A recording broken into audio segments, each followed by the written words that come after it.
खेसारी लाल यादव जी का फिर से एक नया तांडव देवी सॉन्ग। गाने का नाम है यहाँ पूजा हो रही है। जी हाँ दोस्तों, यहाँ पूजा हो रही है गाने का नाम है, और गाने को लिखे अखिलेश कश्यप जी। जी हाँ दोस्तों, अखिलेश कश्यप जी का गाना लिखा हुआ है। तो ये गाना आ रहा है कल 25 तारीख को सुबह में 6:30 बजे, जो काफ़ी कमाल का वीडियो है। पहले मैं देखा था, काफ़ी कमाल का वीडियो है, जो कि आप लोग के बीच ग्लोबल म्यूजिक जंक्शन से आएगा।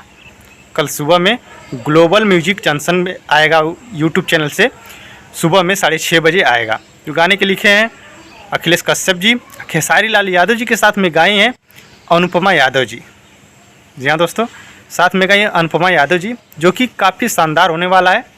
कल का जो जिस पे मैं चैनल बताया हूँ आप लोग को, ये सुबह में आ रहा है 6:30 बजे ग्लोबल म्यूजिक जंक्शन से।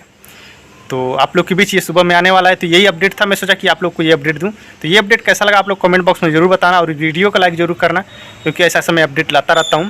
तो मिलते हैं नेक्स्ट वीडियो में, तब तक के लिए नमस्कार। जय भोजपुरी, जय समाज।